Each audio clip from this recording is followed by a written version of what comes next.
શ્રી સ્વામિનારાયણ ભગવાનની જય. અક્ષર પુરુષોત્તમ મહારાજની જય. ગુણાતીતાનંદ સ્વામી મહારાજની જય.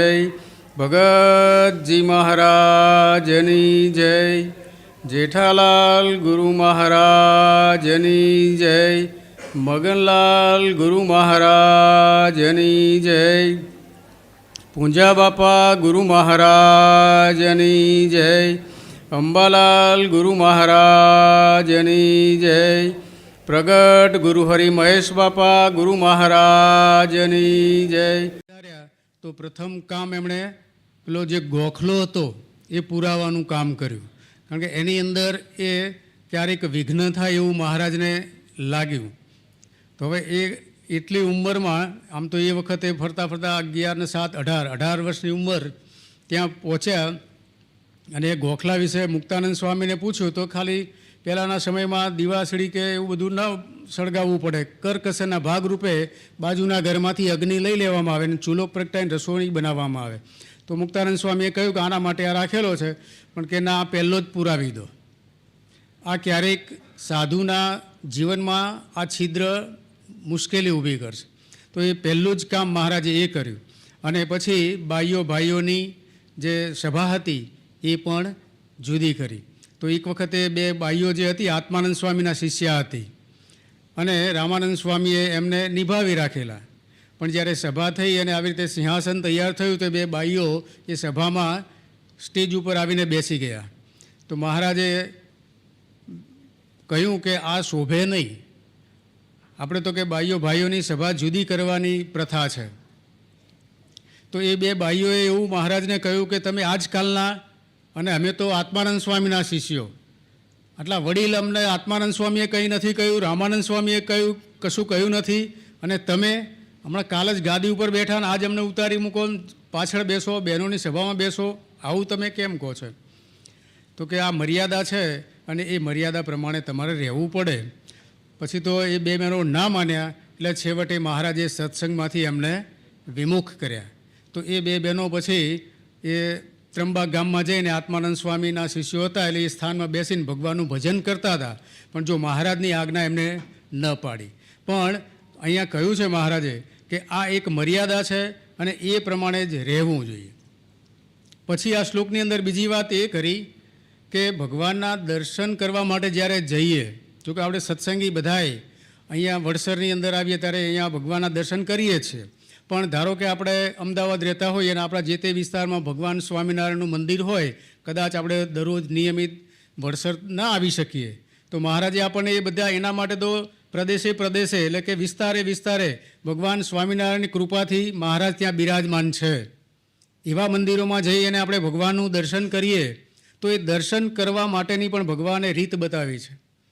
કે ધારો કે તમે કોઈ કામ અર્થે ગયા અને એક હાથમાં કંઈક થેલીમાં કે એવું કંઈક વસ્તુ છે અને એમ લાગે કે આને નીચે મૂકવાથી કંઈક જોખમ છે કે બગડી જાય, કે રૂપિયાની ભરેલી થેલી હોય તો એ નીચે ના મુકાય. તો એક હાથમાં થેલી છે અને એક હાથમાં મહારાજને આમ જમણા હાથે આમ કરીએ કે જય સ્વામિનારાયણ, એક હાથમાં તો થેલી છે.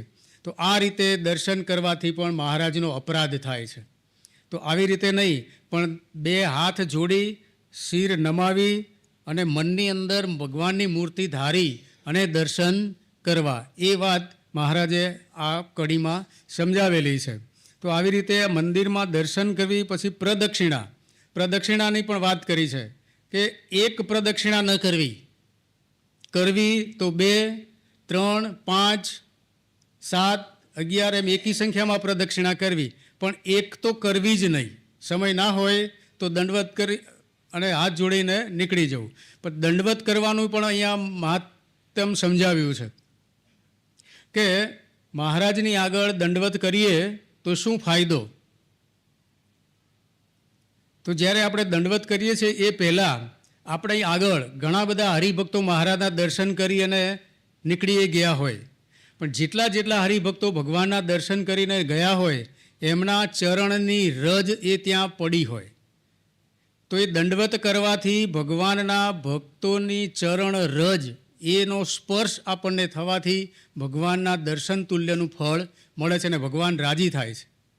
વળી મહારાજે એક દંડવત પ્રણામ અધિક કરવાનું પણ કહ્યું. નિયમિત 5 જેટલા કરતા હોય એટલા તમારા નિયમ પ્રમાણે કરો, પણ એનાથી વિશેષ એક દંડવત પ્રણામ અધિક કરવાની આજ્ઞા મહારાજે વચનામૃત ગરડા પ્રથમના 40 કે 41માં કરી છે.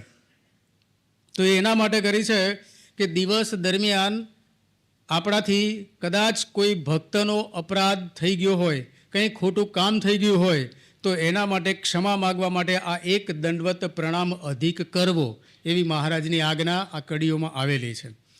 પણ પછી એનો અર્થ એવો નથી કે આજે ભૂલ કરી, દંડવત પ્રણામ કર્યા, માફી માગી લીધી અને વળી પાછા કાલે હતા એવા ને એવા રોજ ભૂલ કરવીને રોજ દંડવત કરવા, એ પ્રથા મહારાજે બતાવી નથી. એટલા માટે ધ્યાન રાખી અને ભગવાનનું આવી રીતે દર્શન કરવું. પછી આપણે સવારે પૂજાના દર્શન કર્યા, ગુરુ મહારાજની પૂજાના દર્શન કર્યા, એમાં ઘણા બધા હરિભક્તોએ લાભ લીધો. તો એ પૂજા કરવાની રીત પણ આ શ્લોકની અંદર બતાવેલી છે. તો શાંતિથી એકાગ્ર ધ્યાને ભગવાન સ્વામિનારાયણ આ પૂજામાં સાક્ષાત અક્ષર મુક્તો સાથે પધારે છે એવા ભાવથી આપણે એ સામે આપણી પ્રત્યક્ષ મૂર્તિઓ જે છે એ મૂર્તિઓ એ ખાલી મૂર્તિઓ નથી, પણ એ સાક્ષાત ભગવાન એમાં એ સ્વરૂપે બિરાજે છે. જેટલા આપણા ગુરુ પરંપરા ગુરુઓ છે એ બધા ગુરુ પણ સાક્ષાત એ પૂજામાં પધારે છે. સાથે સાથે આપણા હરિભક્તો એને પણ યાદ આપણે પૂજામાં કરીએ છીએ. તો એ પૂજા કરવા બેસીએ ત્યારે આવા એકાગ્ર ધ્યાને ભગવાનનું પૂજન કરવાની રીત એ પણ આપણને અહીંયા આ કડીઓમાં બતાવેલી છે. બહુ લાંબી વાત નથી કરતા, પણ મહેશ બાપા ગુરુ મહારાજે આજે જે પૂજા કરી, તો આપણે પૂજા કરીએ છીએ ને એમણે પૂજા કરી, આપણે નિહાળી, નજરે નિહાળીને, તો એમાં એ ગુરુ મહારાજ પૂજા કરે છે અને આપણે પૂજા કરીએ છીએ, એમાં આપણે આત્મવિચાર કરવાનો રહે કે હું પૂજા કરું છું અને મહેશ બાપા પૂજા કરે છે, એમાં શું તફાવત છે, એ પોતાને જાતે નક્કી કરવાનું. અને પછી એમાં આપણી કંઈ કચાશ રહેતી હોય તો એ કચાશ દૂર કરવા આપણે કાલથી એ પ્રયત્ન કરવો. આમ તો આ વાત આપણે સત્સંગમાં પ્રચલિત જ છે, જાણીએ છીએ બધાએ, પણ પ્રસંગને અનુરૂપ યાદ કરીએ તો વધારે દૃઢીકરણ થાય. બોટાદના શિવલાલ શેઠ હતા, એ શિવલાલ શેઠ પૂજા કરવા બેસે ત્યારે સંતો પણ એમની આજુબાજુ ગોઠવાઈ જતા. આજે મહેશ બાપાની આજુબાજુ બધા હરિભક્તો ગોઠવાઈ ગયા, એવી રીતે આ બોટાદના શિવલાલ શેઠ પૂજા કરવા બેસે તો સંતો પણ એમની પૂજામાં બેસતા હતા. તો કેટલા ભાવથી એ શિવલાલ શેઠ પૂજા કરતા હશે.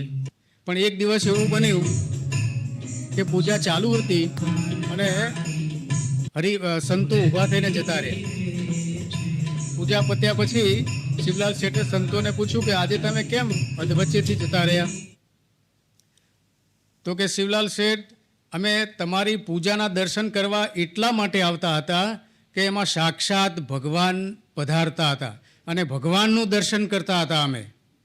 પણ આજે તમે પૂજા કરતાં કરતાં તમારા વિચારો બીજા કંઈક બદલાયા, તમારા ધંધા પાણીના વિચારોમાં તમારું મન જતું રહ્યું, એટલે ભગવાન ત્યાંથી ઊભા થઈને જતા રહ્યા, એટલે અમે પણ ઊભા થઈને નીકળી ગયા. તો તમારી પૂજામાં અમે આવતા હતા તો ભગવાનના દર્શન કરવા માટે આવતા હતા. તો એનો અર્થ એ થયો કે ભાવથી તમે પૂજા કરો તો ભગવાન ત્યાં પધારે છે. હવે આપણી પૂજાનું તો આપણે વાત કરીએ કે આત્મદ્રષ્ટિ કરવાની, કે આપણને તો પૂજામાં બેસીએ ત્યારે અનેક જાતની વિટંબણાઓનો કોથળો લઈને જ બેસીએ સવારના જ પોરમાં, કે આજે આટલું આટલું આટલું આટલું આ કામ કરવાનું, કામનું લિસ્ટ લઈને જ બેસીએ કે મહારાજ આ કામ સારધાર પાર પાડજો, આજે આટલી ઉઘરાણી છે, પૂરી થઈ જાય તો 10મો ભાગ કે 20મો ભાગ કે જે કંઈ હોય આપી દઈશ, પણ આજે આટલું પૂરું કરાવજો. તો આવા અનેક સંકલ્પો સાથે આપણે પૂજા કરીએ છીએ. તો એવી રીતે પૂજા કરવાની વાત મહારાજે અહીંયા બતાવી નથી, પણ ખૂબ જ એકાગ્ર મને ધ્યાનથી પૂજા કરવાની વાત કરી છે. સૂર્યોદય પહેલાં પણ જાગવાની વાત કરી છે. ઘણા તો સૂર્યવંશી હોય, સૂર્ય ઉગે પછી જ જાગે, તો એ પણ એ પૂજા સૂર્યોદય પહેલાં આપણે પૂરી કરવી પડે. એના માટે આ બધી વાતો હતી. અને પછી આગળ કહ્યું છે કે તિલક ચાંદલો તો ફરજિયાત કરવો. એકલો ચાંદલો એ ખરો કરો છો એ સારી વાત, એમ આપણે બધા કરીએ એ સારી વાત, પણ તિલક સહિત ચાંદલો હોય તો મહારાજને અતિ રૂડું ગમે છે. અને સવારના પહોરમાં આપણે કદાચ તિલક ચાંદલો કરીને બહાર નીકળીએ અને કોઈક સામું મળે તો એ પણ મનમાં વિચારે કે આજે આપણો દિવસ સફળ. તો કેમ? તિલક ચાંદલો જોઈને એને ભગવાન યાદ આવી જાય કે આ સ્વામિનારાયણ ભગવાનનો ભક્ત નીકળ્યો. તો ભગવાનના ભક્તનું નામ એના મનમાં સ્ફૂરી આવે તો એનું પણ કલ્યાણ થઈ જાય. એટલા માટે આપણે તિલક ચાંદલો તો ફરજિયાત કરવો. વળી તિલક ચાંદલાનું મહત્ત્વ એ છે અને એનો ફાયદો એ છે, તો આપણને ક્યાંક ખોટું કર્મ કરવાની ઈચ્છા થાય તો પણ આપણને યાદ આવી જાય કે હું કોનો છું, હું સ્વામિનારાયણ ભગવાનનો છું, મેં તિલક ચાંદલો કર્યો છે અને હું આ કર્મ કરીશ તો એ શોભશે નહીં. એટલા માટે આ પ્રતીક છે, શરણાગતિનું એક પ્રતીક છે, એ પણ આપણે સારધાર રીતે પાડવું જોઈએ. પછી કંઠીની વાત છે. પૂજાની આ બધા શ્લોક ગાય એમાં આ બધી વાતો આવી જાય છે, એટલે કંઠીની પણ વાત કરી છે. તો તુલસીની જ કંઠી એવો આગ્રહ રાખવામાં આવ્યો છે કે તુલસીની બેવડી કંઠી નિત્ય ગળામાં ધારવી. એ કંઠીનું માપ પણ આમાં બતાવ્યું છે. સતાનંદ સ્વામી કહે છે કે કંઠી ગળે ટૂંપો આવે એવી ન બાંધવી, ખેંચીને બાંધી હોય તો ગળામાં ફીટ એવો ટૂંપો આવે એવી કંઠી ન બાંધવી. પણ કંઠીની લંબાઈ કેટલી રાખવી? તો કંઠી આપણે ગળામાં ધારણ કરીએ અને ત્યારે એની લંબાઈ આપણા હૃદયના ધબકારા જે ચાલે છે એટલે સુધી પહોંચવી જોઈએ. એ ધબકારા સુધી કંઠીની લંબાઈ રાખવાની વાત આમાં કરેલી છે. તો કંઠીની તુલસીની જ કંઠી કેમ ધારવી, તો એના વિશેનો પણ સતાનંદ સ્વામી અહીં આપણને સમજાવે છે કે આ તુલસી છે એનું પહેલાંનું નામ હતું વૃંદા અને એના પતિનું નામ હતું જાલંધર. તો એ જાલંધર છે એ અસુર હતો અને કોઈ રીતે એ મરે એવો નહોતો. પહેલાંના સમયમાં આવા અસુરો એવા બધા થઈ ગયા કે ભગવાને એસી ખબર કેવા વરદાન આપી દીધા કે એને કોઈ મારી જ ના શકે. ભગવાનને પછી જાતે અવતાર લેવો પડે એને મારવા માટે. તો એવી રીતે આ જાલંધર કોઈ રીતે મરે એવો નહોતો, તો પછી ભગવાને જાલંધરનું રૂપ લેવું પડ્યું. અને પછી આ જે વૃંદા હતી એ હતી તો સતી, પણ મહારાજે જાલંધરનું રૂપ લઈ એના સતીત્વનો ભંગ કરાવ્યો. અને જ્યારે એને ખબર પડી વૃંદાને કે આ તો મારી સાથે છળકપટ થયું, ભગવાને જાલંધરનું મસ્તક તો કાપી નાખ્યું, પણ કેવા રૂપે ભગવાનના સાક્ષાત રૂપે આવી અને મારી સાથે કપટ કરી અને આ કર્યું છે. એટલે પછી એણે ભગવાનને એવું કહ્યું, સતી હતી છતાંય ભગવાનને શું કહે છે કે તમે જડ થઈ જાઓ. તો ભગવાને એ વખત શાલિગ્રામ થઈ ગયા અને પછી ભગવાન બોલ્યા કે કદાચ તને એમ લાગે કે છળ કર્યું તો તું તો સતી હતી, તો તને તો ખબર પડવી જોઈએ ને કે આ મારા પતિ જાલંધર નથી, આ તો સાક્ષાત ભગવાન છે. તો તને પણ ના ખબર પડી તો તું પણ વનસ્પતિ થઈ જા. અને એ થઈ ગઈ વનસ્પતિ, જેનું નામ પડ્યું તુલસી. અને એટલા જ માટે આ તુલસીનો વૃક્ષ થઈ ગયું એટલે તુલસી અને શાલિગ્રામ આ બેની તુલસી વિવાહ જે આપણે કરીએ છીએ એ આના ઉપરથી બનેલું છે.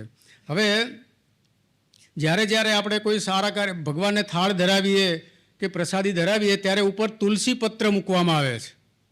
એનો મહિમા છે એટલે એ તુલસી પત્ર આપણે મૂકીએ છીએ અને એ ભગવાનને અર્પણ કર્યું કહેવાય. તુલસી પત્ર મૂકી અને અર્પણ કરીએ એ ભગવાનને સારા ભાવથી અર્પણ કર્યું છે અને એ ભગવાન સ્વીકારે છે. તો એવી રીતે આ જે તુલસીની કંઠી બનાવી છે, આમ તો ભગવાન આ દેહ છે એ આપણો ભગવાનને અર્પણ કર્યો કહેવાય. ભગવાનના ભજન ભક્તિ માટે આપણો આ દેહ છે. ઇદમ ન મમ, એટલે કે આ દેહ મારો નથી, એનું સતત અનુસંધાન તુલસી પત્ર રાખીએ તો રહે. તુલસી પત્રક મસ્તક ઉપર મૂકી અને આ અનુસંધાન રાખવાનું છે કે આ દેહ એ હું નથી, આ દેહ છે એ ભગવાનનો છે અને ભગવાનને વાસ્તે એટલે કે ભગવાનના કામ સારું અર્પણ કરવાનો છે.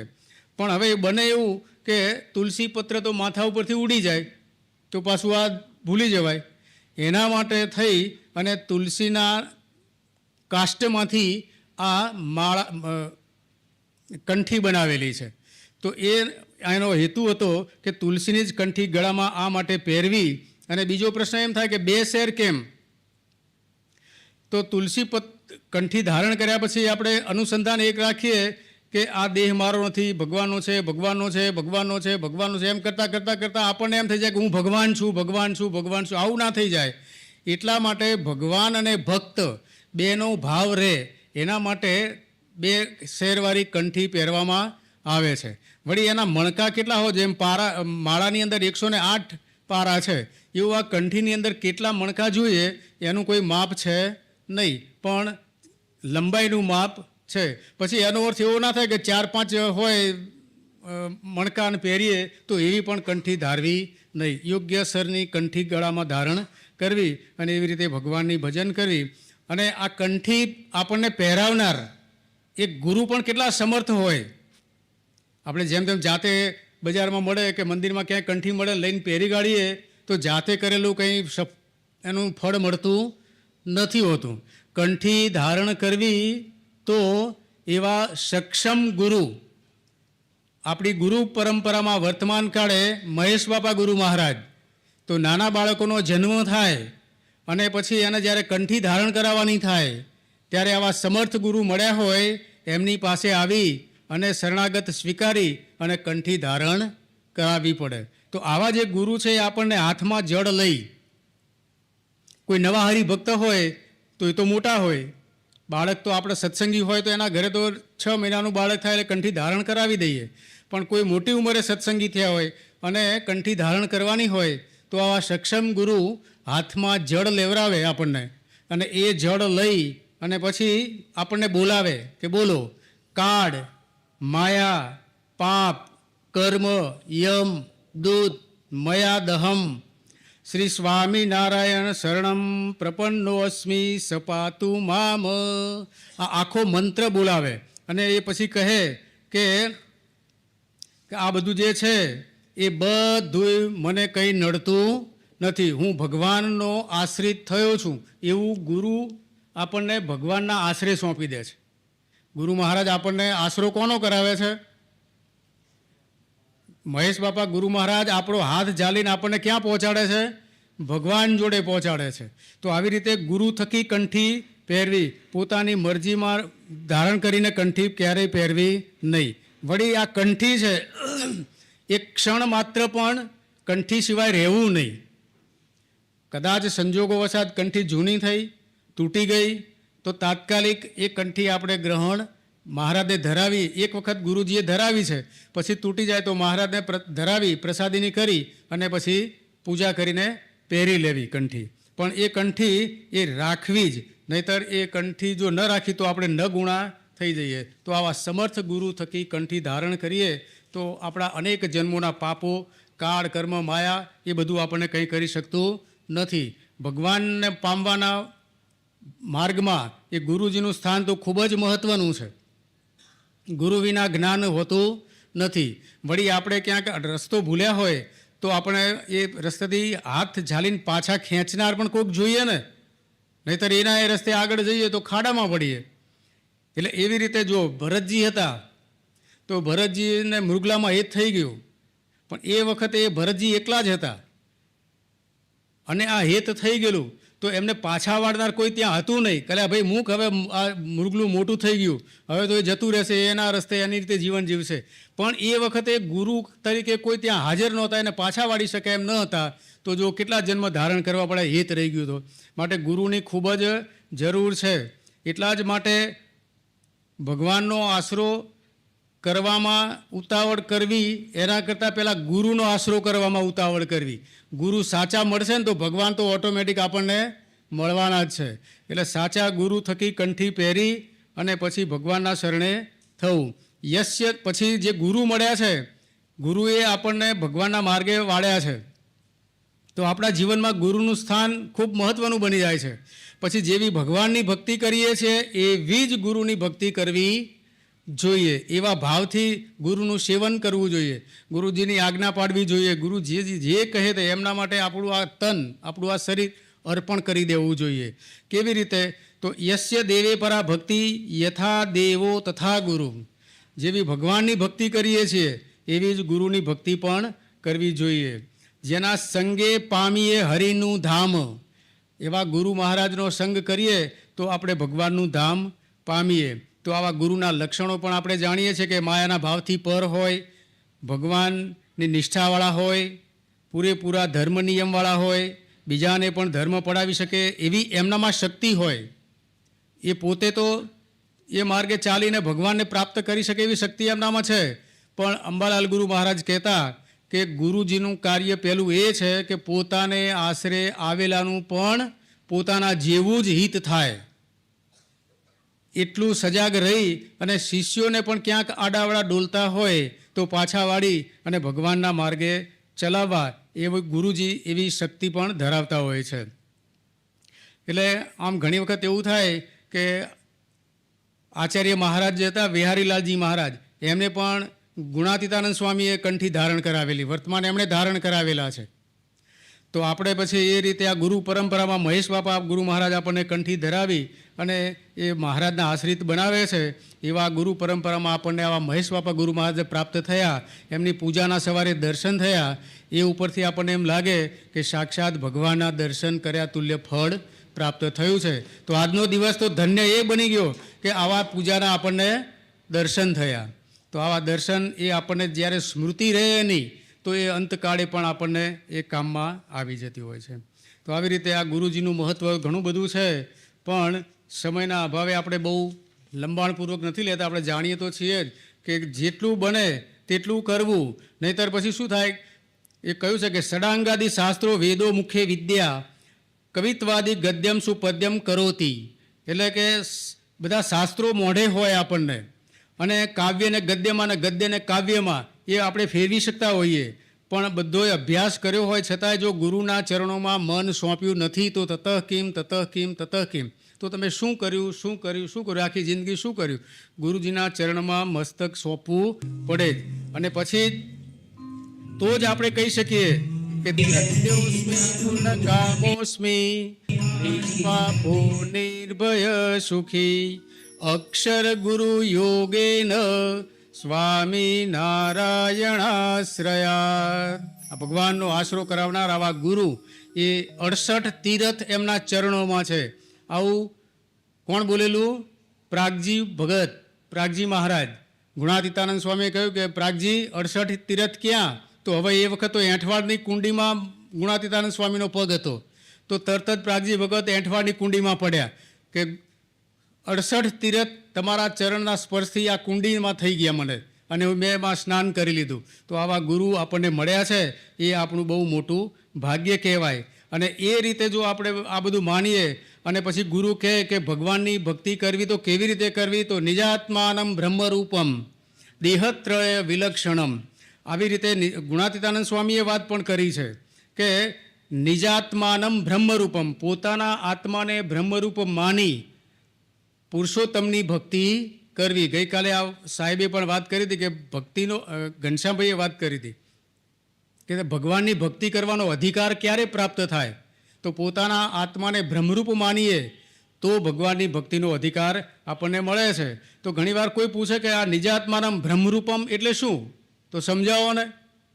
કોઈ પૂછે આપણને તો એને એવી રીતે સમજાવી શકાય કે જે આપણું આ શરીર છે, શરીર એટલે કે સ્થૂળ, સૂક્ષ્મ અને કારણ, આ 3 દેહ છે એને પોતાનો ન માનવો. આ શરીર છે એ આપણું પોતાનું નથી.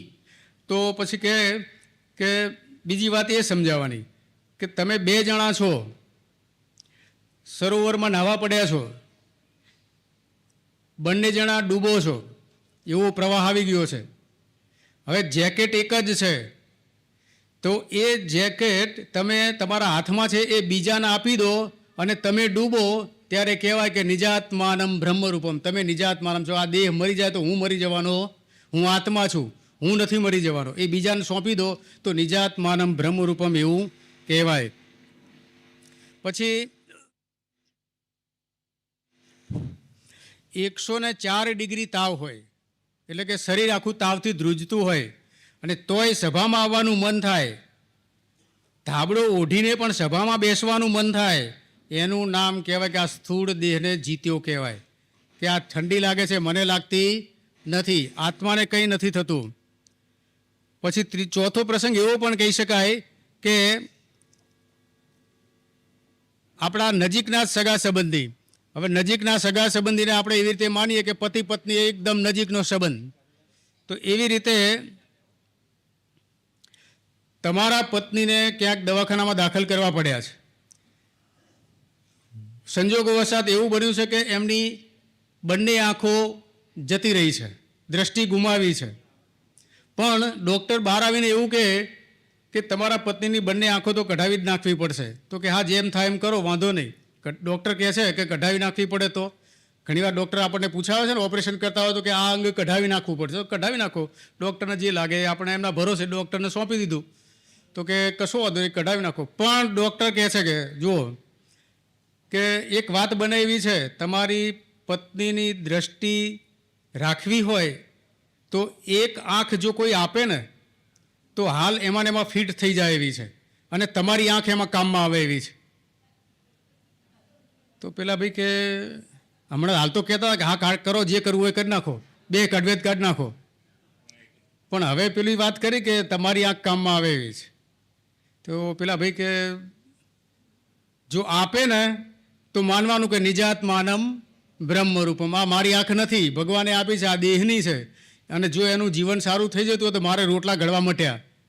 એ તો આવું સમજે તો એ એક આંખ આપી શકે.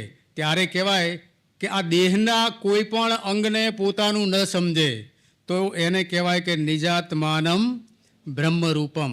આવી રીતે આ વાત થઈ અને હવે આગળ આપણે ગાનમાં જોડાઈએ. નિજ કુળ તણી રીત હોય રે, મારા આશ્રિત નર્ત જો કોઈ રે, નારાયણ અને શિવજી કરે, એમ સમજવો સૌને વિવેક રે. હરિ હર બે બ્રહ્મ સ્વરૂપ રે, તેના કયા છે વેદમાં રૂપ રે. કયો શાસ્ત્રમાં આપ ધર્મ રે, તેને સાંભળી સમજવો મર્મ રે. થોડા દુઃખ માહી પણ એને રે, કહો મુખ્ય ન કરવો તેને રે. અર્થ ઉદય પેલા સૌ જાગી રે, હરિ સમરો સૌ સૌભાગી રે. હરિ કૃષ્ણ કૃષ્ણ મોગે ગાવો રે, પછી દેહ ક્રિયા કરવા જાવો રે. દાતણ કરવું બેસી રે, પછી નાવો નિર્માણ કરે રે. સાથે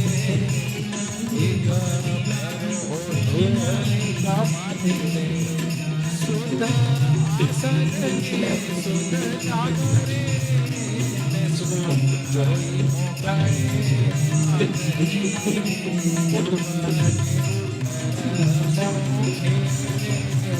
બેસી કરવો અજમાન સુખે. માત્ર હરિ કરે, કરો તિલક ચાંદલા સહી કરે.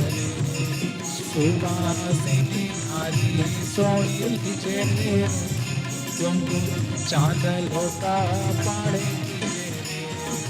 ચાંદલો માધ્યમજે તિલક આપે, વિદ્વા કરે. કર સંતની માનસી સેવને, ચંદન પુષ્પે ભગવાન પાછી ચિત્રની મૂર્તિ સારી રે. રાધા કૃષ્ણ તણી સુખકારી રે, તેનો આદર દર્શન કરી રે. કરવો નમસ્કાર ભાવ કરી રે. જબ આપણી સતી અષ્ટાક્ષર મંત્ર સુજાણ રે. કૃષ્ણ મંત્ર જપી નર હર રે, પછી કરવો પોતાનો વ્યવહાર રે.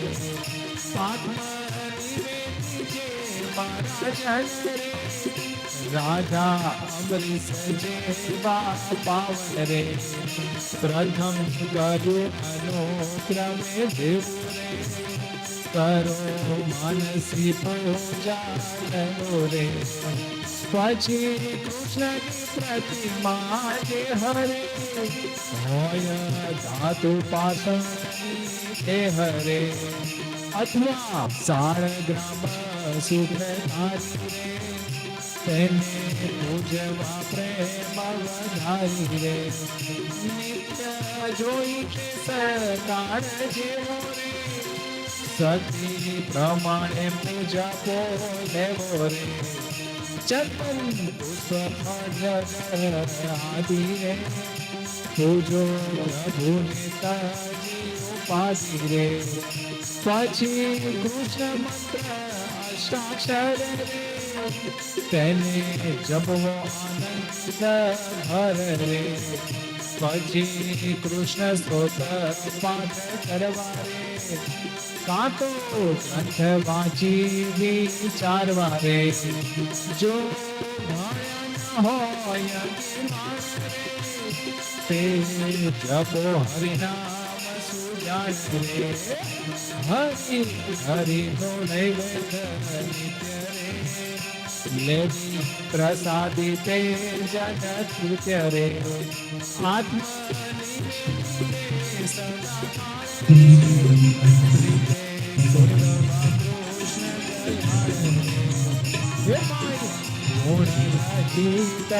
કૃષ્ણ રે તેના સંબંધી માતા જન રે આત્મા તમે ક્રિયા સહિત નિર્ગુણ જમે મળે જળ પડાની જમના રે કૃષ્ણ પ્રસાદી આવી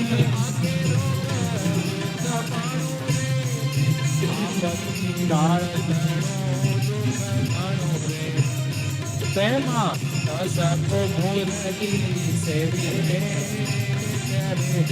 જાતે ભક્ત દેવી રે સમજી સર્વે પૂજા વર્તો ભૂતાની પહોંચ પ્રમાણ રે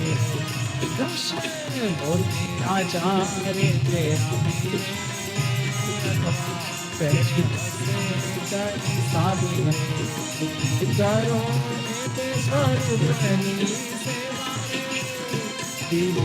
નમસ્કાર કરી મારે હરિ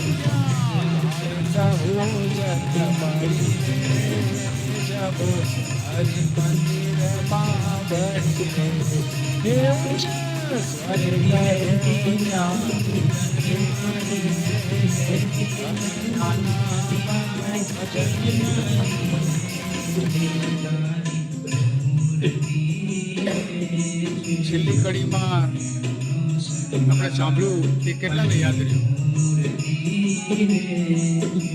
રતિભાઈ? ઉચ્ચ સ્વરે હરિનું ભજન કરવું, એના આગળ પણ એક પંક્તિ કીર્તનભાઈ બોલો. સંધ્યા કાળે સહુ જન મળી રે જવો હરિ મંદિર માં વળી રે. હવે યાદ રહ્યું ને? સંધ્યા કાળે ભગવાનના મંદિરે જવું અને ઉચ્ચ સ્વરે ભગવાનનું નામ કીર્તન કરવું. ભગવાન કેટલી બધી કાળજી રાખે છે એમાં પણ. સવારની પ્રાતઃ પૂજા હોય કે સવારે મંદિરે જવું એવું આખી શિક્ષાપત્રીમાં ક્યાંય લખ્યું નથી, પણ આ એક શ્લોકની અંદર લખ્યું છે કે સંધ્યા કાળે ભગવાનના ભક્તોએ મંદિરમાં જવું.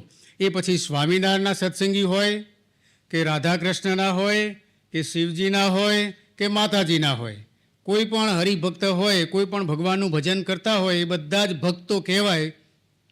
એ ભક્તોએ સંધ્યા કાળે અવશ્ય ભગવાનના મંદિરે જવું અને ઉચ્ચ સ્વરે ભગવાનનું નામ સંકીર્તન કરવું. તો એની પાછળનો પણ સતાનંદ સ્વામી ખૂબ સરસ મહિમા સમજાવે છે. તો કેમ સંધ્યાકાળે જ? તો એમાં એવું છે કે સંધ્યાકાળ એટલે સંધ્યાકાળ તો પહેલાં કોને કહેવાય? તો સૂર્યાસ્ત, સૂર્યનો પ્રકાશ દેખાતો બંધ થાય એટલે તરત જ અંધારું થઈ જતું નથી.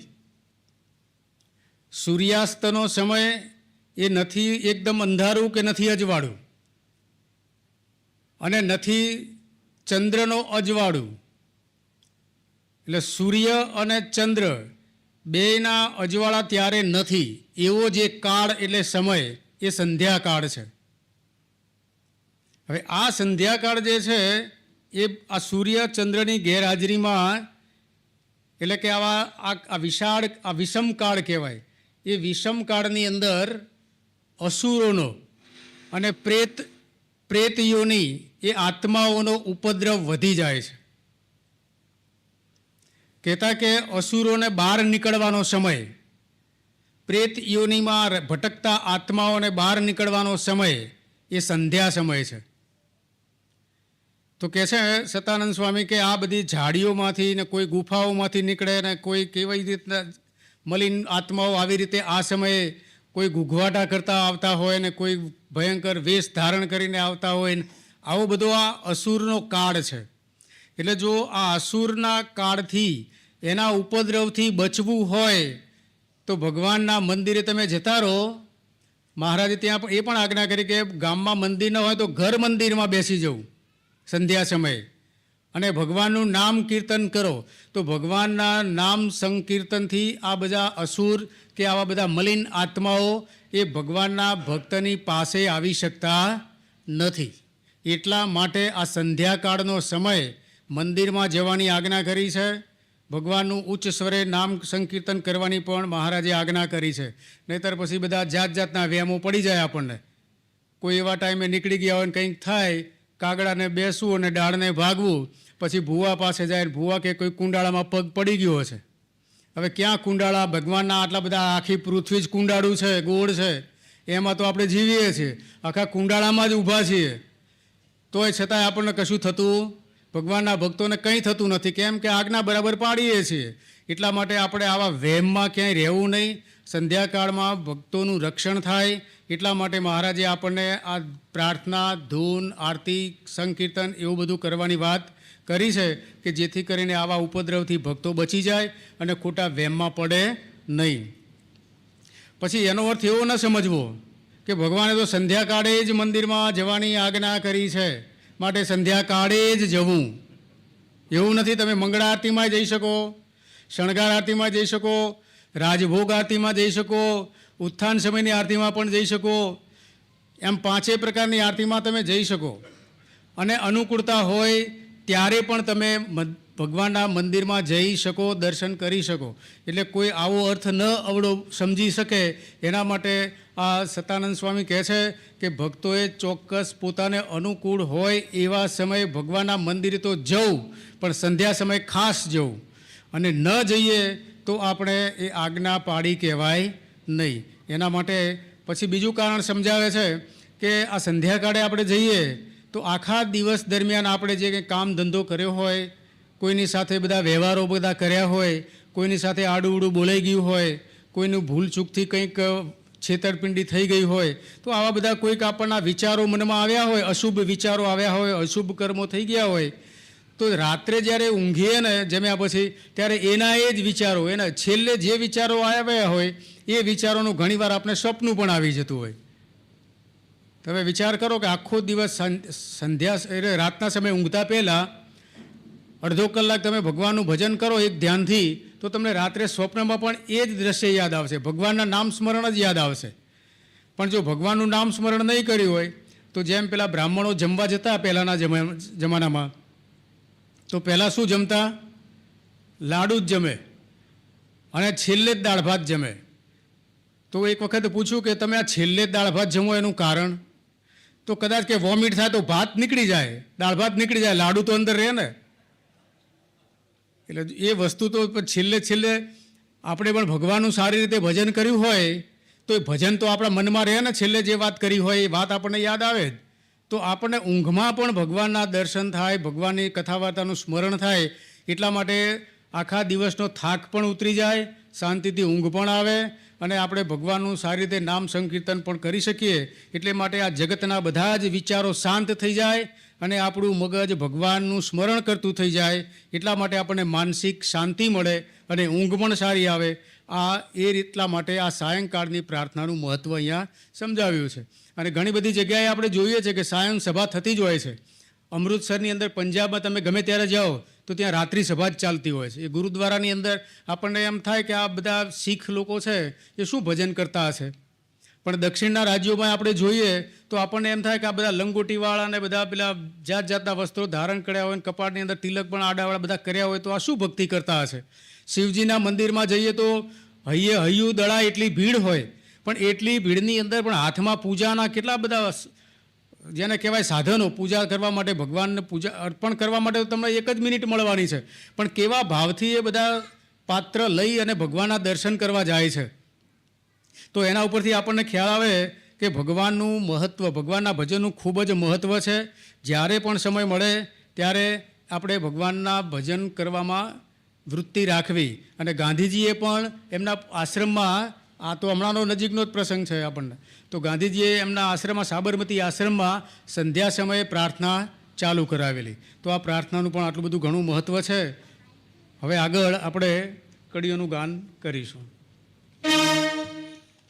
કથા વાર્તા ત્યાં કૃષ્ણની નિત્ય રે, કેવી સોણવી આદર સહિત રે, તાલ મૃદંગે કૃષ્ણ કીર્તન રે, ગાવા જન ઉત્સવને ધન રે, મારા જન કલું જે મેં આગે રે, એવી રીત રાખો અનુરાગે રે, ભાષા ગિરવાણના ગ્રંથો દાસ રે, કરો બુદ્ધિ પ્રમાણે અભ્યાસ રે, જે જનથી થાય કામ જેવું તેને કામ બતાવવો તેવું રે, તે પણ પ્રથમ વિચારી લેવું રે, પછી કામ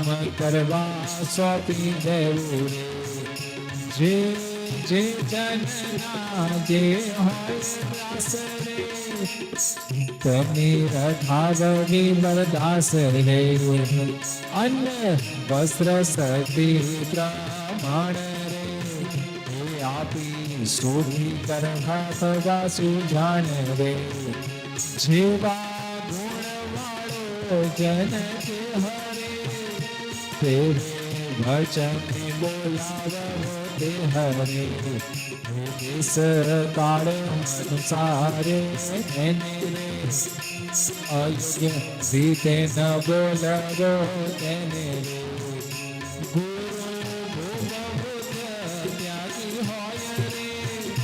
વિદ્યાવાન તપસ્વી છોય રે, હે આવતા આદર કીજે રે,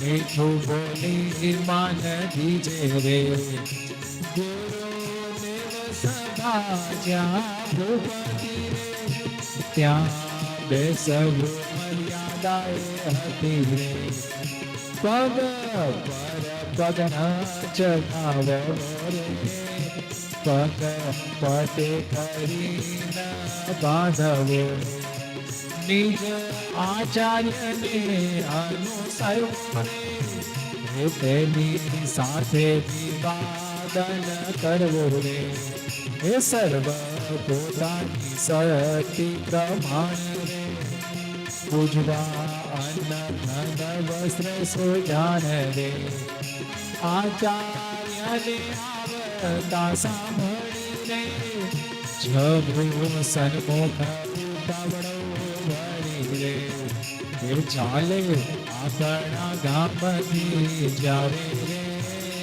જવું બળાવવા ગામ ભારે રે, બહુ ફળવાળો હોય કર્મ રે, પણ હોય જો તેમાં ધર્મ રે, એવું કર્મ તેને તજી લેવું રે, જો ધર્મ રાખતા સુખને લેવું રે, માટે ફળ લોભે કરી જન રે, ધર્મ ત્યાગવો નહીં કોઈ જન રે, પૂર્વે મોટા ઋષિ મોટી માય રે, થયો હોય ધર્મ જેવો આઈ રે.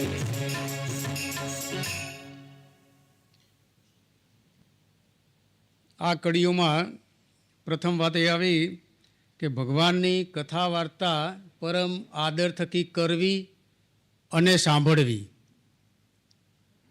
કથા વાર્તાથી આપણને આ સત્સંગનો મહિમા સમજાય. ભગવાનને પ્રાપ્ત કરવા માટે એની રીત પણ આ કથા વાર્તાથી સંભળાતી હોય છે. એટલે જ પૃથુ રાજાએ ભગવાન પાસે 10,000 કાન માગ્યા. તો કે 10,000 કાન શા માટે? તો કે તમારી કથા વાર્તાનું ખૂબ જ શ્રવણ કરી શકીએ એટલા માટે અમને 10,000 કાન આપો. આપણને તો ભગવાને 2 કાન આપ્યા છે, ત્રીજો તો માગવો જ નથી. કારણ કે 2 કાનથી જ હજુ પૂરું સાંભળી શકતા. કથામાં હમણાં આગળ વાત કરીએ કે થાય કથા થોડી વાર, એમાં બેસે જણ 4, થોડી વાર કથા વાર્તા થાય ને પછી પાછું ઊભા થઈને પોતપોતાના કામમાં જતા રહીએ છે. પણ એવું નથી કે જો આપણી પાસે સમય હોય, કહેતા કે આપણે આ સંસારની જવાબદારીઓમાંથી મુક્ત થઈ ગયા હોય, ખાસ તો વડીલો કે જેમને આ સંસારની હવે કંઈ જવાબદારી નથી. ને મહારાજે પણ કહ્યું છે, ને મોટા સત્પુરુષો પણ કહે છે, ને ગુરુજી પણ કહેતા, અંબાલાલ ગુરુ મહારાજ તો ખાસ કહેતા કે છોકરા સંભાળી લે એવું થઈ ગયું હોય, વ્યવહાર સંભાળે એવા થઈ ગયા હોય ને એમાં મહેશ બાપા પણ રિપીટ કરે છે કે જેને જેને પોતાના છોકરાઓ જવાબદારી સંભાળી લીધી હોય ને એને તો એના માટે તો આ વડસર ધામ જ અમૂલ્ય છે. અહીંયા આવી અને ભગવાનનું ભજન કરવું, પછી પાછળ એ ઈચ્છા ના રાખવી કે અહીંયા આવીને બેઠા હમણાં થાળી આવશે, પણ થાળીના સમય પહેલાં આપણે પાછા નિવાસ સ્થાને પહોંચી જવું. કારણ કે મંદિરમાં આવીને પછી બધી જાતની સગવડ આપણે માગવા જઈએ તો એ ભક્તિ ફળતી નથી. એટલે આવા તીર્થ સ્થાનોની અંદર કથા વાર્તા થતી હોય તો એ પરમ આદર થકી કરવી અને સાંભળવી. વાસુદેવાનંદજી કરીને એક બ્રહ્મચારી હતા અને એ કથા વાંચતા હતા. મહારાજના સમયની અંદર આ વાત છે. તો એ આ વાસુદેવાનંદજી હતા એ શરીરે ટૂંકા, જેને કહેવાય આપણે ઠીંગણા, 2 થી 2.5 હાથનો દેહ એમનો. આમ જોવા જઈએ તો આપણો દેહ કેટલા હાથનો હશે? અંદાજે 4 હાથનો હશે, 4 થી 4.5 હાથ એટલો દેહ છે આ. પણ આમનો 2.5 હાથ પરાણે હતો દેહ, એટલે ટૂંકા. તો જ્યારે કથા કરવા બેસે વાસુદેવાનંદજી રોજ નિત્ય સભામાં દર્શન પૂજા વિધિ પતી જાય પછી કથા વાર્તા કરતા. તો એ સ્ટેજ ઉપર આવીને બેસે પાટલા ઉપર. આ સ્ટેજ એ વખતે નહોતા પણ એક પેલો પાટલો હોય એ પાટલા ઉપર બેસી અને કથા વાર્તા કરતા હતા. તો ઘણીવાર શું થાય કે પાછળ જે બેઠેલા હોય એ ઊભા થઈ જાય. તો કે કેમ બધા ઊભા થઈ જાઓ છો? તો કે અમને કથા સાંભળવાનું સુખ ત્યારે જ આવે કે વક્તાનું મોં દેખાય. એટલે વાસુદેવાનંદજીનું મોં જોવા માટે બધા પાછળથી ઊભા થઈ જતા. તો આવા વાસુદેવાનંદજી કથા વાર્તા કરતા ઊભા પછી તો એમણે કર્યું કે હવે હું બેસીને કથા નહીં કરું, હવે હું ઊભા જ કથા કરીશ. તો મહારાજ કે ના બેસો, કે મહારાજ આ બધા હરિભક્તોને દુઃખ પડે છે, એના કરતાં ઊભો રહીને કથા કરીશ. મહારાજ કે કંઈ વાંધો નહીં, તમારી ઈચ્છા. તો પણ આવી રીતે કથા વાર્તા આ વાસુદેવાનંદજી કરતા. હવે એક દિવસ એવું બન્યું કે વાસુદેવાનંદજી પૂજા કરીને માળા કરતા હતા અને કોઈકે આવીને કહ્યું કે તમે હજુ તો માળા કરો છો ને મહારાજ તો સભામાં આવીને બેસી ગયા. જેમ આપણે બધાએ ઘણીવાર એવું બને કે મહેશ બાપા આવીને બેસી ગયા હોય અને આપણે કંઈક આપણા કામમાં હોઈએ, માળા ફેરવતા હોઈએ કે કોઈક વ્યવહારિક કામમાં રહી ગયા હોય, પણ આપણને મોડું થઈ ગયું હોય. તો કોઈકે કહ્યું કે વાસુદેવાનંદજી મહારાજ તો સભામાં આવીને બેસી ગયા. તો પછી ઊભા થઈને દોડતા સભામાં આવ્યા વાસુદેવાનંદજી અને મહારાજે કહ્યું કે કેમ બ્રહ્મચારીજી આજે મોડું થયું? તો કે મહારાજ આ નિયમની માળા જે હતી એ 1 માળા ફેરવવાની બાકી હતી, એટલા માટે હું થોડો મોડો પડ્યો. ત્યારે મહારાજ કહે છે કે આ તમારી નિયમ પાલનની માળા છે ને એ તો અમે ફેરવી લેશું, પણ કથામાં તો સમયસર આવીને બેસી જાઓ. બોલો, કથાનું કેટલું મહત્ત્વ મહારાજે આપ્યું. તમારું કામ અમે કરી લઈશું, તમારા કામની અમે ચિંતા કરીશું, પણ તમે એ છોડી અને સભામાં કથા સાંભળવા માટે સમયસર આવીને બેસી જાઓ. તો આવી રીતે એ કથાનો પણ મહિમા છે. હવે એ વખતે આ કડીમાં એવું આવ્યું કે ગીરવાણ ભાષામાં લખેલી હોય. ગીરવાણ કહેતા સંસ્કૃત ભાષામાં. તો સંસ્કૃત ભાષામાં તો આપણને કદાચ ન આવડતી હોય, પણ હવે તો અત્યારે હાલ આપણને ગુજરાતી ભાષામાં, ઇંગ્લિશ ભાષામાં અને સંસ્કૃત ભાષામાં આવી 4 ભાષામાં આ ગ્રંથો ઉપલબ્ધ છે. જેને જે અનુકૂળતા હોય, જે ભાષા ફાવતી હોય એ ભાષાનો ગ્રંથ લઈ અને આપણે એ કથા વાર્તા કરી શકીએ અથવા તો સાંભળી શકીએ. જો 4-5 હરિભક્તો હોય અને એમ કહે કે કોઈ હરિભક્ત એકાદ જણ કથા કરો, તો આપણને જે ફાવે તે ભગવાનનું નામ કીર્તન કરવાનું છે. એમાં કંઈ સાચું ને કંઈ ખોટું ને આ પ્રસંગ આમ હતો એવું નહીં, પણ ભગવાનના મહિમાની જ આપણે વાતો કરવી છે. તો એવી રીતે ભગવાનને યાદ કરી અને કથા વાર્તા કરીએ તો પરમ આદર થકી એ કથા વાર્તા કરવાની છે. પછી આ કડીની અંદર એવું આવ્યું કે જે મનુષ્ય કે જે જન આપણી સાથે હોય, સેવા કાર્યમાં હોય કે કોઈ પણ બીજા કાર્યમાં હોય, પણ એનામાં જેવી આવડત હોય એવું કામ એને વિચારીને જ સોંપવું. હવે કોઈને રસોઈ ના આવડતી હોય અને પછી કહીએ કે તમે શીરો બનાવી દો. હવે પરાણે પછી ગુરુ મહારાજ આપણને આજ્ઞા કરે, મને શીરો બનાવતા નથી આવડતું, અને પછી ગુરુ મહારાજ કહે કે તમે શીરો બનાવવા દે. તો ગુરુ મહારાજની આજ્ઞા છે, હું શીરો કરાવવા બેસી જાઉં તો શીરાનો બાપ બને.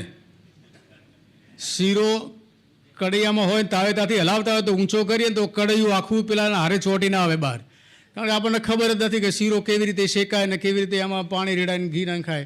એટલે જ કહ્યું કે જેને જેવી આવડત એવું કાર્ય એને સોંપીએ તો એ કામ સારી રીતે થાય. આજે પણ હમણાં ગઈકાલે પ્રોફેસર સાહેબે કહ્યું હતું, ચંદુ દાદાની વાત કરી હતી કે હજીએ પણ એમની દાળ, એનો સ્વાદ હજી આપણને યાદ આવે છે. એવી રસોઈના એ માસ્ટર હતા કહેવાય એમ. ભલે આપણને એમ લાગે કે એ ક્યાં આ બધું રસોઈનું જ્ઞાન શીખવા ગયા છે, પણ જો એમની રસોઈ એવી હતી તો જે કાર્યમાં જે યોગ્ય હોય એને સોંપો તો એ કામ સારી રીતે પાર પડે. પછી કહ્યું છે કે પોતાના સેવક એની યથા યોગ્ય સંભાવના રાખવી. આપણે જો કોઈ કાર્ય કરતા હોય, આપણે ધંધો કરતા હોય અને નોકર રાખ્યા હોય, તો નોકર ચાકરને પણ આપણે જેટલું ધન આપવાનું કહ્યું હોય એથી એક પૈસો પણ ઓછું ના આપવું, પૂરેપૂરું આપવું. એના દિવસ 1-2 પડ્યા હોય તો પણ કાપવું નહીં. સમય સંજોગોને આધીન એ કદાચ કંઈ ન આવી શકે તો આપણે એના ઉપર દયાભાવ રાખી અને એના પગારમાં કપાત કરવી નહીં. અને એના પરિવારની પણ થોડી ઘણી આપણે ચિંતા રાખવી, અને આકસ્મિક કોઈ કારણસર પૈસાની જરૂર પડી હોય તો પણ એને મદદ કરવી. આ ગુણ આપણને મહેશ બાપા ગુરુ મહારાજમાં જોવા મળે છે. પરદુખી હોય કોઈ તો એને જોઈ અને એમના દિલમાં દયા આવી જાય છે અને તરત એ મદદ કરવા માટે આતુર થઈ જતા હોય છે. તો આવા ગુરુ પણ આપણને મળ્યા છે, એ પણ આપણું મોટું ભાગ્ય છે. પછી વાત કરી છે કે એકલા ન ખાવું. ઘણીવાર આપણને એવી આમ જો કે ટેવે હોય ને સારી હોય, કોઈને ગમતી હોય ને કોઈ ના પણ ગમતી હોય, પણ એવું કહેવાય છે કે એકલા ન ખાવું. સારી વસ્તુ હોય ને આપણે એકલા બેઠા બેઠા મોં હલાવતા હોઈએ ને બીજા જોઈ રહેતા હોય તો પેલાને મનમાં શું થાય કે મારો બેટો એકલો એકલો ચાવે છે ને આપણને આમ હામું જોતા નહીં, પાછા આમ કરીને મોઢા મૂકી દે ને પાછા મમરાવે. એટલે પેલાને ખબર ના પડે, પણ પેલો જાણકાર હોય કે એકલા એકલા મમરાવે છે. તો આવું એકલા એકલા ખાય એને સતાનંદ સ્વામી કહે છે કે વાંદરાનો અવતાર આવે. હવે વાંદરાનો અવતાર લેવો હોય તો એકલા એકલા ખાજો, માટે બધાને વહેંચીને ખાવું. મહેશ બાપા ગુરુ મહારાજે ભગવાનને પ્રસાદી ધરાવી, પૂજા કરી, પછી એકલા એકલા જમી લીધી હોત તો, પણ જો બધાને વહેંચી. અને જ્યારે મને તો એક જ વખત આ પંચતિથિમાં એમની સાથે જવાનો લાભ પ્રાપ્ત થયેલો છે. પૂજા પછી એમની પ્રસાદ મળે ને મળે જ. બધાને પૂજા કરવા આપણે બેઠા હોય તો આપણા સ્થાન ઉપર આવીને પૂજા આપી જાય. તમે કોઈ કાર્યમાં હોય તો ત્યાં પણ એ જાતે વાટકી લઈ અને બધા હરિભક્તોને પ્રસાદ વહેંચે. તો જો એમને પણ આ સતાનંદ સ્વામીની વાત કદાચ સાંભળી હશે ને નહીં સાંભળી હોય તો ભગવાને પ્રેરણા કરી હશે કે આ કરો, તો એમનામાં ભગવાન સાક્ષાત રહેલા છે એવું આપણને આ પ્રતીતિ થાય છે આમાંથી એમ. તો આમ આવી રીતે એકલા પણ જમવું નહીં. પછી શિષ્ટ વર્તન, એટલે કે ગુરુ આપણી સામે બેઠા હોય તો આપણે કેવી રીતે બેસવું, શિષ્ટ વર્તન રાખવું. સભામાં પગ ઉપર પગ ચઢાવીને ન બેસાય. ઘણીવાર એવી આપણને ટેવ હોય કે પગ ઉપર પગ ચઢાવીને બેસીએ તો એ શિષ્ટ વર્તન નથી. તો એવું ઘણીવાર પહેલાંના સમયમાં તો શું કરતા હતા, જો કે એ સમય એવો હતો પણ અત્યારે નથી, વડીલો એક રૂમાલ રાખતા અને એ રૂમાલ કમરેથી આમ ટૂંટિયું વાળે અને ઢીંચણથી પગ વાળે, પછી ઢીંચણ અને કમર એ બેને ફીટ બાંધી અને બેસતા. તો એમને કદાચ એવું ફાવતું હશે બેસવાનું કે થાક ઉતારવા માટે પણ આ આસન કરતા હશે. તો એના માટે પણ એવું કરતા. પણ એક વાત એ છે કે સભામાં બેસવું તો આમ માય કાંગલા અત્યારે આપણે બધા એ રીતે જ બેઠા છે, આપણી પોઝિશન આમ કરો છો બધા, જુઓ હવે સભામાં બેઠા કહેવાય. સભામાં બેસવા માટે આમ કરોડરજ્જુ આમ સીધી રહે તો એ જ્ઞાન છે ને કરોડરજ્જુમાંથી, આ કરોડરજ્જુ અહીંયા પાછળ બરડામાં છે, એનું જોડાણ ક્યાં છે તો છેક મસ્તક એટલે કે મગજથી લઈ આ મગજમાં પહોંચે છે. કરોડરજ્જુ અહીંયાથી શરૂ થાય બરોડમાંથી, ત્યાંથી પહોંચતા પહોંચતા એનો એક છેડો છે કે અહીંયા ઉપર આવે છે મગજમાં. તો એ જ્ઞાન છે કે મગજમાં જાય તો યાદ રહે. એટલા માટે આ આમ શું કહેવાય કરોડરજ્જુ ટટ્ટાર રાખીને બેસવાનું મહત્ત્વ છે. વૈજ્ઞાનિક દ્રષ્ટિએ પણ આ પુરવાર થયેલું છે. જે વિદ્યાર્થી આવી રીતે અભ્યાસ કરે તો એની યાદશક્તિમાં પણ ખૂબ વધારો થાય છે. તો કથામાં બેસીએ અને આમ ટટ્ટાર બેસીએ તો કથા પણ આપણા જીવમાં મગજમાં ઉતરે છે. એટલે આ વૈજ્ઞાનિક દ્રષ્ટિએ પણ પુરવાર થયેલું છે કે કરોડરજ્જુ આપણી ટટ્ટાર રહે, ભવિષ્યમાં પાછા આગળ ધોકો ના લેવો પડે, વાંકા ન વળી જવાય. મહારાજે આ બધી આવી કેટલી બધી ચિંતા કરી અને આ વાત આવી આ કડીઓમાં આપણને સમજાવી છે. તો એવી રીતે મહિમાએ સહિત આવી રીતે વર્તવું અને ગુરુજી સંગાથે ક્યારેય વિવાદ ન કરવો. ગુરુ કહે તો કે હા ભલે એમ, તમે કહો આમ તો આમ, તમારા ચાંદે ચાંદ, મારી મરજી કોઈ નહીં. તો એવી રીતે ગુરુ સાથે ક્યારેય પણ વિવાદ કરવો નહીં. અને ઘણું ફળ મળતું હોય પણ તો પણ ધર્મનો ત્યાગ ન કરવો. આપણને કોઈ વસ્તુ વેપાર કરવામાં કંઈક વધારે પૈસા મળી જતા હોય પણ એમાં જો અધર્મ જેવું હોય, કથા વાર્તા મૂકીને વેપાર કરવા જતા રહીએ તો એ ન કરવું. કારણ કે પેલું ફળ છે એના કરતાં આ ફળ વધારે અગત્યનું છે. એક છોકરો એન્જિનિયર થયેલો અને ખાસ એટલે કે ચુસ્ત સત્સંગી, જીઈબીમાં એને નોકરી લાગેલી અને એન્જિનિયર હતો. એટલે હવે જીઈબીમાં તો આવા બધા થાંભલાના બિલો આવે, વાયરના બિલો આવે, કંઈક જ્યાં જતા ફ્યુઝ હોય એના બિલો આવે, આવું બધું ઘણું બધું આવતું હોય એમાં.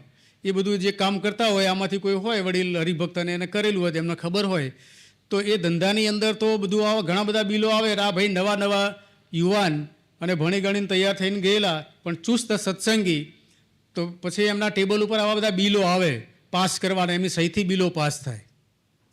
તો કોન્ટ્રાક્ટર બિલ રજૂ કરે તો તરત જ આ ભાઈ કહે કે બરાબર છે, સરસ, તમે સારું કામ કર્યું, આ કામ કરવા જેવું જ હતું, આ વસ્તુ લાવવા જેવી જ હતી, સારી વાત છે, લાવી દીધી છે, બરાબર છે, પણ હવે મને ચલો આ બિલ, અને આમ કરી એના બિલ લઈને ઊભા થાય ખુરશીમાંથી, ચલો આપણે માલ જોઈ લઈએ.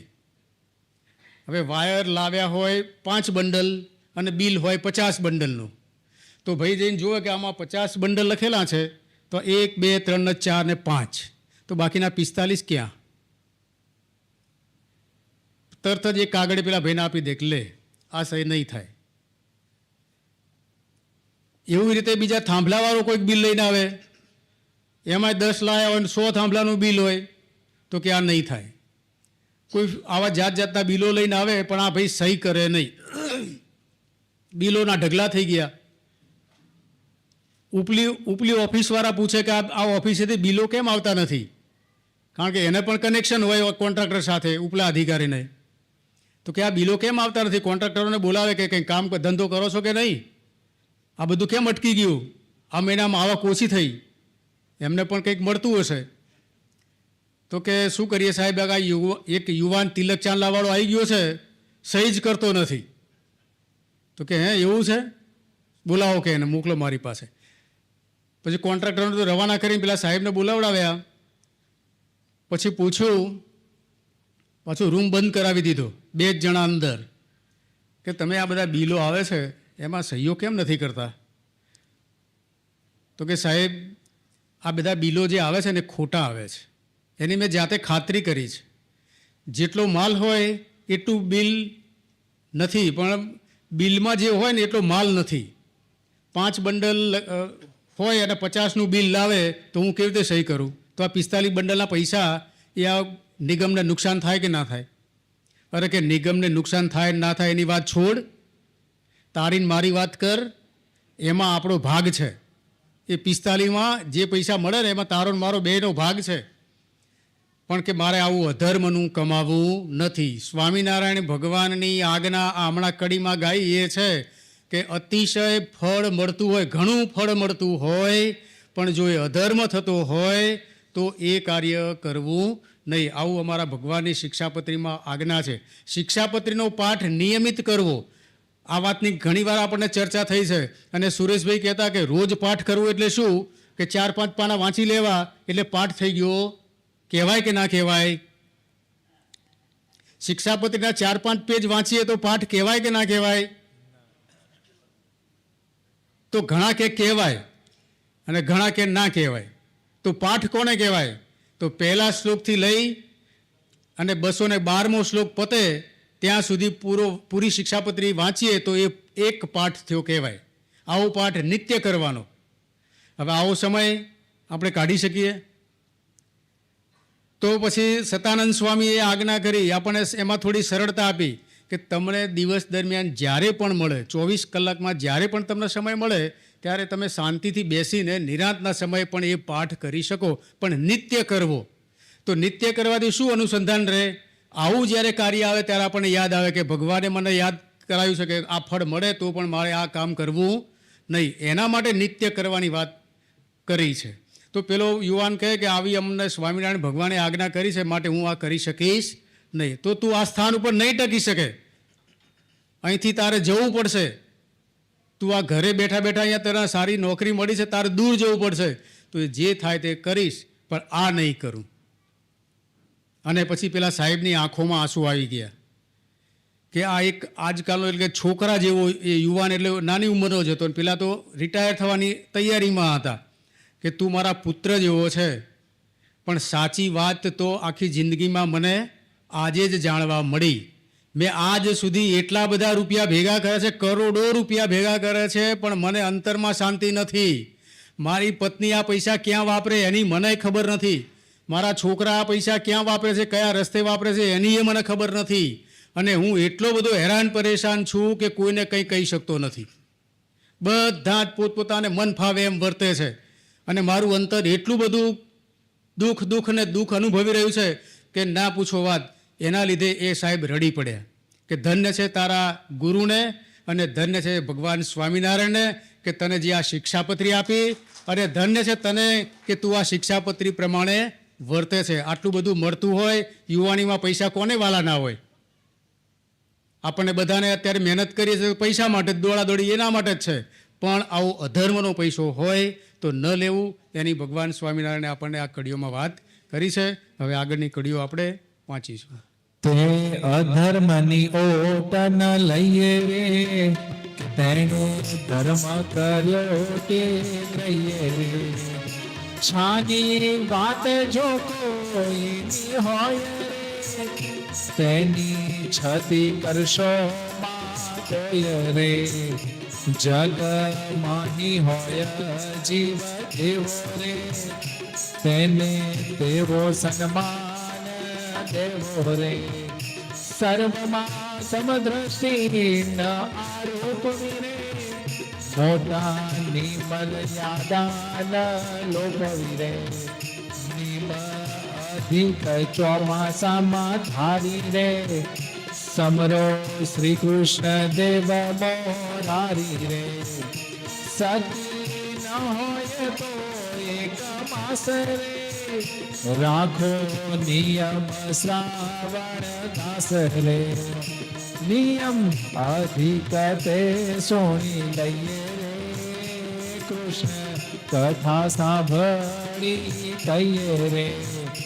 કીર્તન મહાપૂજા કરીએ રે, જપી મંત્ર ને સ્ત્રોત્ર ઉચ્ચરીએ રે. પ્રેમે કરી પ્રદક્ષિણા દીજે રે, તેમાં સાષ્ટાંગ દંડવત દીજે રે. એ આઠ નિયમમાંથી કરે, રાખો જન હૃદય ધારી તે કરે.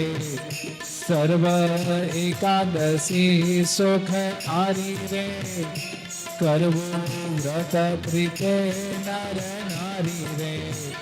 કૃષ્ણ જન્મદિન શિવરાત્રે રે, કરો ઉપવાસ ઉત્સવ આતે રે.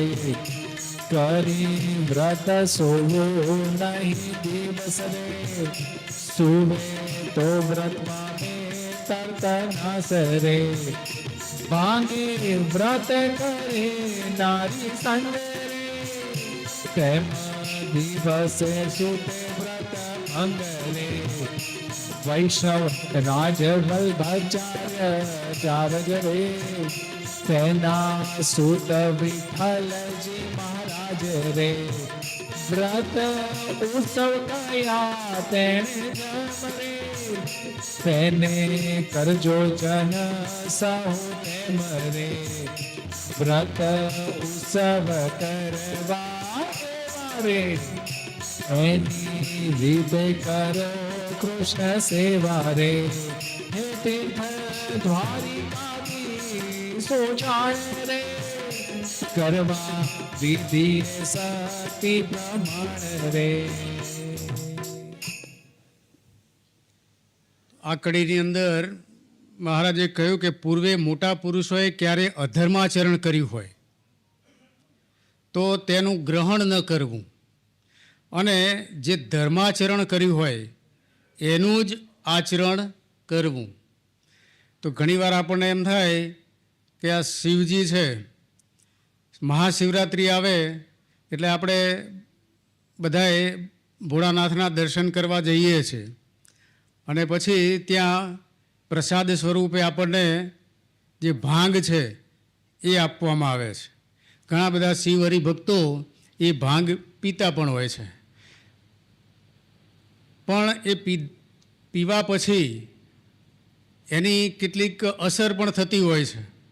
એટલે મહારાજે લખ્યું છે કે શિવજીએ તો ભાંગ પીધી છે પણ આપણે ન પીવી.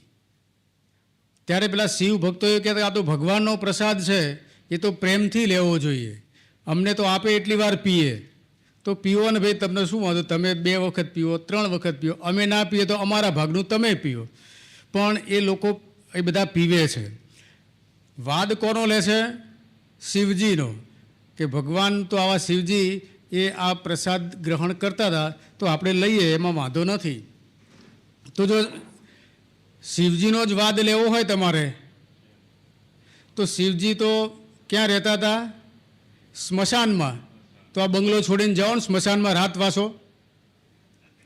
જો વાદ જ લેવો હોય તો એ છોડવું નથી. પછી શિવજી છે એ કંઈ ઘડિયાળને એવું બધું કંઈ ધારણ નહોતા કરતા, કે કિંમતી દાગીના પણ ધારણ નહોતા કરતા. તો તમે તો સરસ મજાની વીંટીઓ અને ઘડિયાળના બધું ધારણ કરો છો, તો પછી એવો વેશ ધારણ કરો. પેલા માળા પણ છે નહીં પહેરતા હતા, એ બધી ખોપરીઓની જાત જાતની માળા પહેરતા હતા, તો આવો વેશ ધારણ કરો ને. જો શિવજીના જ વાદ લેવા હોય તો તમને અનુકૂળ આવે છે એ ગ્રહણ કરો છો, પણ બીજું બધું શિવજીએ ગ્રહણ કર્યું છે એ નથી ગ્રહણ કરતા. તો મહાન પુરુષોના જે આ આચરણ છે એ ધર્માચરણ હોય તો એ કરવા, અને શિવજી છે એ સમર્થ છે, એ ધારે તે કરી શકે, આપણે એ કરી શકીએ નહીં. કોઈ મહાન સત્પુરુષો હોય એ શ્રાપ આપે પણ ખરા, એનું નિવારણ પણ કરી શકે ખરા. જેમ જમદગ્નિ ઋષિએ કાલે કહ્યું કે આપણે પરાશર પરશુરામને કહ્યું કે માતાનું મસ્તક કાપી નાખો, તો કાપી નાખ્યું, એ કપાઈ પણ ગયું અને એ જોડી પણ શક્યા.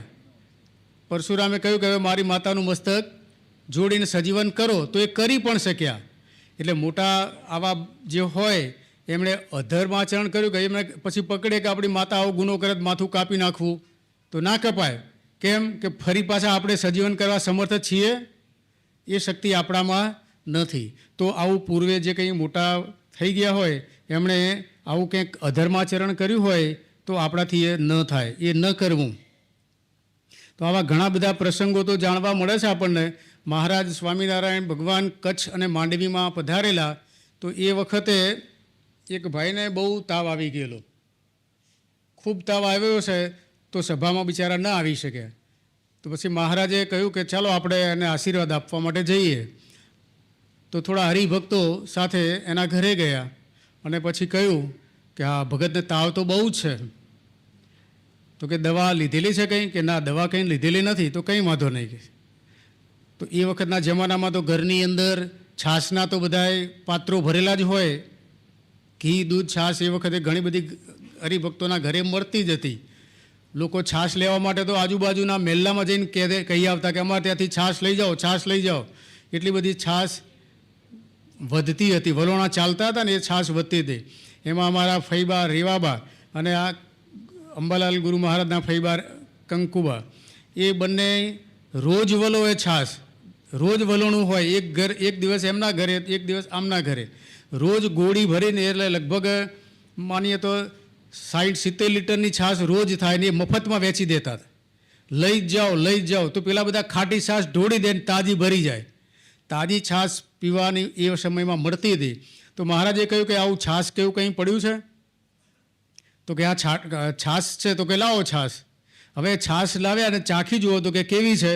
મહારાજે આ આચરણ કર્યું, બધા હરિભક્તોને ને બધાને ચખાડી છાશ. ઓહો, કે આ તો બહુ ખાટી છાશ છે, આ તો કંઈક જમાય એવી પણ નથી, ખટાશ બહુ છે આમાં. ઘણીવાર આપણે સમય કોઈકના ત્યાં પ્રસંગમાં ગયા હોય ને છાશ જોઈએ, ચાખીએ, જો ખાટી લાગે તો એક ઘૂંટડો પીએ અને પછી એ ગ્લાસ ઢોળી દેતા હોઈએ છીએ. પછી તો મહારાજે કહે કે આ ખાટી છે, કે હા ખાટી જ છે. તાંસડું ભરી અને છાશ પેલા હરિભક્ત જે બીમાર હતા એમને પીવડાવી દીધી કે લો આ દવા પી જાઓ. તો આ તો ભગવાનનું કામ હતું. છાશ પીધી અને પેલા ભાઈને તો તાવ ગાયબ થઈ ગયો. તરત જ તાવ, આમ શરીર રેગ્યુલર થઈ ગયું, તાપમાન એનું ઘટી ગયું. અને ભક્ત તો તરત જ મહારાજની સાથે કે ચલો તાર હવે તમારી સાથે સભામાં. તો જો આવી રીતે આ થયું, પણ પછી તમે એમ ધારો કે છાશ પીવાથી, ખાટી છાશ પીવાથી તાવ જાય એમ ધારી અને આપણા ઘરે આવીને કોઈને પાડોશીને તાવ આવ્યો હોય અને ખાટી છાશ ભરીને લઈને જઈએ કે લે આ પી, તો બિચારાને વગર વાંકે ઝાડા થઈ જાય. પેલું તો મહારાજનું આચરણ હતું, એ મહારાજની દયાથી સાજો થયો હતો. એટલે મોટા પુરુષોએ જે આચરણ કર્યું હોય એ આપણે ન કરવું, પણ ધર્માચરણ કર્યું હોય એનું જ આચરણ કરવું. પછી ચાતુર્માસના નિયમો પણ છે.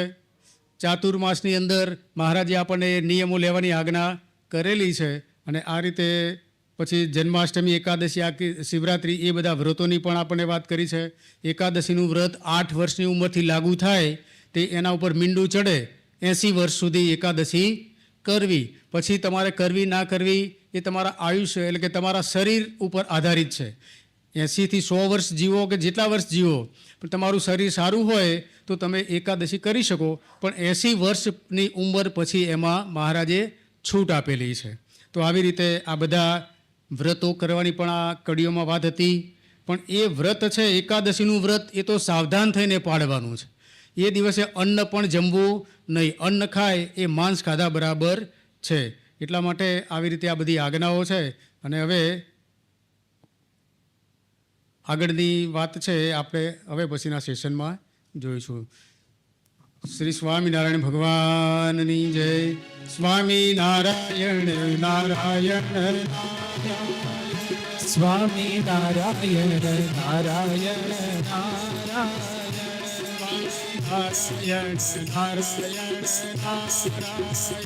સ્વામિનારાયણ નારાયણ